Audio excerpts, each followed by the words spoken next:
Ողջույն, այսօր մի շատ հետաքրքիր պատմություն ես լսելու, լավ տեղավորվիր և ուշադիր լսիր։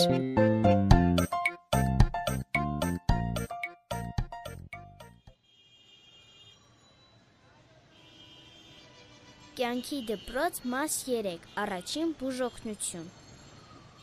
Երբևէ տեսել ես հիվանդանոց, որտեղ բժիշկներ կամ բուժաշխատողներ չլինեն։ Այդպիսի մի վայր եղել է։ Այն, իհարկե, հիվանդանոցի տեսք չուներ, այլ լողավազան էր, որն ուներ 5 սրահ։ Շատ հիվանդներ կային այնտեղ, բայց ոչ մի բժիշկ չէր բուժում նրանց։ Այնտեղ առաջին բուժօգնություն, շտապօգնություն չկար։ Հիվանդներն անընդհատ նայում էին ջրին։ Աստվածաշունչն ասում է, որ ժամանակ առ ժամանակ մի հրեշտակ իջնում և խառնում էր ավազանի ջրերը, և դրանից հետո, ով որ առաջինը մտներ ջրի մեջ, կբուժվեր, և նրանք բոլորը ցանկանում էին բուժվել, հատկապես մի շատ հիվանդ մարդ։ Նա հույս ուներ, որ ջուրը մտնելով կբուժվի։ Ես իմ աչքերը չպետք է ջրից այն կողմ տանեմ։ Ահա այն շարժվում է։ Ես առաջինը պետք է ջրի մեջ մտնեմ։ Ես նորից ուշացա։ Ես երբեք չեմ հասցնելու։ Նա հիասթափված նորից պառկեց իր անկողնու վրա։ Արդեն 38 տարի է, ինչ նա սպասում էր իր բուժմանը։ Մի օր ինչ-որ մեկն այցելեց նրան։ Ուզում ես բժշկվել։ Այո, բայց ոչ ոք չունեն, որ օգնի ինձ ջուրը մտնելու։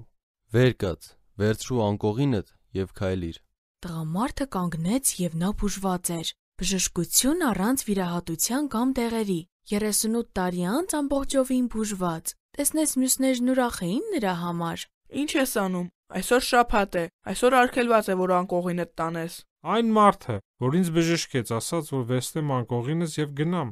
Ո՞վ էր նա։ Չգիտեմ, ես նրան չեմ տեսել։ Իսկ դու գիտես, թե ով էր նա։ Ճիշտ է, դա Տեր Հիսուսն էր։ Նա լավագույն բժիշկն է, ոչ միայն մարմնի համար, այլ նաև մեր հոգիների։ Նա ուրախությամբ է օգնում և փրկում։ Ավելի ուշ, երբ նա բժշկված մարդու հետ խոսեց, մի քանի լավ խորհուրդ տվեց։ Ահա բժշկվեցիր, այլևս մեղք մի գործիր, որ էլ ավելի վատ բան չպատահի քեզ։ Ես պատկերացնում եմ, թե Հիսուսն ինչ նկատի ուներ, իսկ դու։